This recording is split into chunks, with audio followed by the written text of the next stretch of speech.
Pessoal, estamos começando com João capítulo 6, versículo 63. É só o início que é igual, a mensagem vai ser diferente. No culto anterior eu falei de Abraão, agora vamos falar de Saul, tá bom? Capítulo 6, versículo 63. Diz assim: o Espírito é o que vivifica, a carne para nada aproveita. As palavras que eu vos disse são Espírito e vida. Então eu dei que o Abraão teve um filho com uma mulher chamada Agar, que não era sua esposa. Mas aquilo foi até um plano da própria esposa, não é que ela era uma devassa não, que sem freio moral, que era um costume deles, era a cultura deles, mas não era plano de Deus. Ele teve o filho com ela, mas deu trabalho, deu problemas sérios. O plano de estar inicial, assim, olha, através da Agar, nós vamos ter filhos, plural. Só teve um filho só, que o primeiro deu uma confusão, como diz do diabo.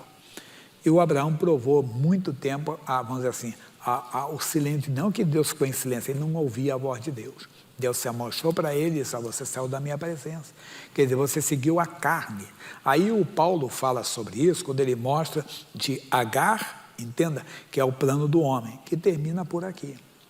Aí ele faz uma alegoria, o Paulo, ele fala de Sinai, ele fala então na Arábia, ele fala de Sião, que fala de Jerusalém, mas tudo isso é coisa dos homens. Aí ele fala que Isaac é a promessa, que a nossa terra é a Jerusalém celestial. Então nós temos que aprender sobre isso.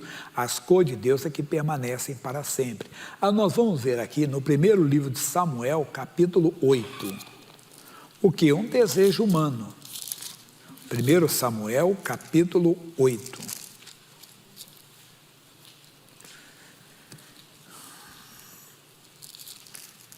Estava falando para vocês primeiro, estava lendo do 8, falei, errei? Não. E sucedeu que, tendo Samuel envelhecido, todo mundo envelhece, hein, pessoal? Você pode passar pomada na cabeça, mas envelhece. Pode ter certeza.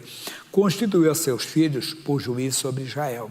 E era o nome do seu filho primogênito Joel, e o nome do segundo Abias, e foram juízes em Berzeba. Porém seus filhos não andaram pelos caminhos dele, antes se inclinaram à avareza e tomaram presente. Presente aqui é suborno, e perverteram o juízo. Ou seja, quem ganhava a causa, eles eram juízes que julgavam a terra naquela época. Quem ganhava não era quem tinha direito, é quem pagava. É difícil explicar isso no Brasil, porque o Brasil não tem essa cultura, né?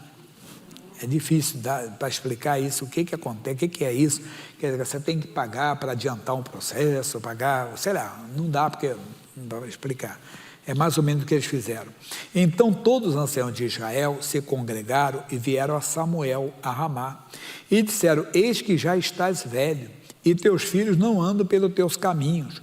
Constitui-nos, pois, agora um rei sobre nós, para que ele nos julgue, como tem as nações. O que eles pediram? Nada demais. As nações tinham, mas era o plano de Deus? Era aquilo que Deus queria para Israel? Poderia até ser mais na frente, mas não naquele momento. Eles desejaram que às vezes nós queremos alguma coisa, mas que não é plano de Deus para nós. Claro, quando é pecado, nós não temos nem que desejar. Mas queremos algo que não é, vamos dizer assim, é nada criminoso, nada pecaminoso, mas temos que ver até onde Deus está nos dirigindo. A carne para nada aproveita. O plano do homem não vale. Nós temos que aprender a andar no plano de Deus. Eles entraram no plano deles. Samuel, nós queremos um rei como as outras nações. Porém, essa palavra pareceu mal aos olhos de Samuel, quando disseram: dá-nos um rei para que nos julgue. E Samuel orou ao Senhor. E disse o Senhor a Samuel: ouve a voz do povo em tudo quanto te disser, pois não tem rejeitado a ti, antes a mim me tem rejeitado, para não reinar sobre ele. Que coisa. E eles arrumaram. Então Deus foi, assim, o melhor deles era o Saul, era a coisa dele.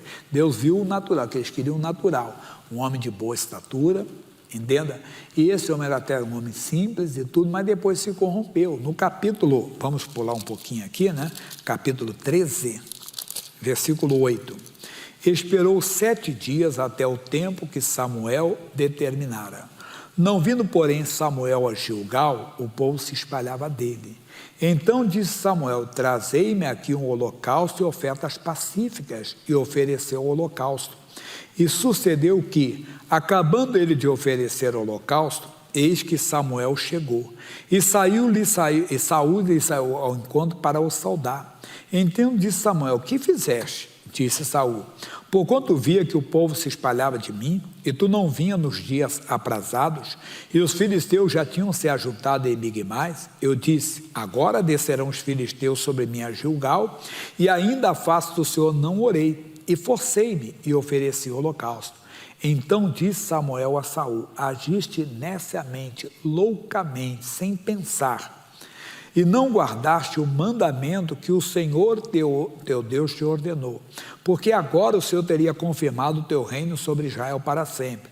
Atenção, porém, agora não subsistirá o teu reino. Já tem buscado o Senhor para si um homem segundo o seu coração. Agora sim, agora era o plano de Deus. E nós sabemos quem foi esse homem. Quem foi esse homem? Foi Davi. Alguém pode questionar, mas Davi cometeu erro, mas não permaneceu. Entende? Aquele que é nascido de Deus, quer dizer, ele não permanece no erro. E Davi não era nascido de novo, mas foi um homem gerado segundo o coração de Deus. Quer dizer, foi um plano de Deus. Foi um plano de Deus. Davi se tornou o maior rei de Israel. Eu costumo exemplificar assim: Saul foi permissão, Davi foi vontade. O que você quer, a vontade ou a permissão? O bom está na vontade de Deus. A vontade de Deus, Paulo diz que ela é boa, perfeita e agradável. Às vezes você insiste em algo, você insiste, quer. Eu costumo até brincar com as pessoas, tem assim: Deus, eu quero aquela casa amarela. Mas Deus tem um edifício amarelo para você. Mas você fica querendo a casa, e o tempo passa, e você nem a casa tem, porque você está querendo algo que é seu. Aprenda a ouvir o que a Bíblia Sagrada diz. Vamos para João capítulo 5. João, quarto livro do Novo Testamento. Do capítulo 5, versículo 30 até o 34.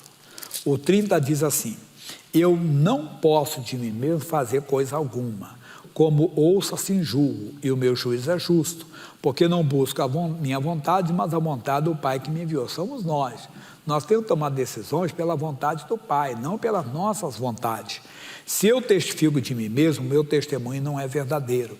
Há outro que testifica de mim, e eu sei que o testemunho que ele dá de mim é verdadeiro. Vós mandaste a João, e ele deu testemunho da verdade. Eu, porém, não recebo testemunho de homem, mas digo isso para que vos salveis. O que você está falando? Aprenda a buscar o que é de Deus, irmão, não dos homens, porque o plano do homem é o plano de Sara, e vai acabar. Pode dar errado, pode até dar, mas não é de Deus. Com Deus não tem erro, com Deus ele vai ser perfeito, com Deus ele vai se realizar, porque o próprio Deus diz: eu velo sobre a minha palavra para a cumprir. Então nós precisamos de entrar aqui nas Escrituras, voltando para o capítulo onde nós começamos, 6:63. O Espírito é o que vivifica, a carne para nada aproveita. Aprenda a ouvir ao Senhor. Por mais que você seja um homem sábio, douto, conhecedor disso, daquilo, aprenda a depender do Senhor. Aí diz assim: mas as palavras que eu vos digo são espírito e vida. Mas há alguns de vós que não creem, porque bem sabia Jesus desde o princípio quem eram os que não criam e quem era o que havia de entregar. E dizia: porque por isso eu vos digo que ninguém pode vir a mim se por meu Pai lhe não for concedido. Desde então, muitos dos seus discípulos tornaram para trás e já não andavam. Mas por quê? Porque queriam os planos deles. Quando você quer o seu plano, e aí a palavra de Deus vem contra aquilo que você quer, você desiste. Ah, mas eu vou ser um robô, pastor Jaime, eu não vou ter vontade própria? Não, pelo contrário, nós temos o chamado livre-arbítrio que Deus dá. É que Deus quer te mostrar o melhor, Ele sabe o melhor. Ele sabe o melhor.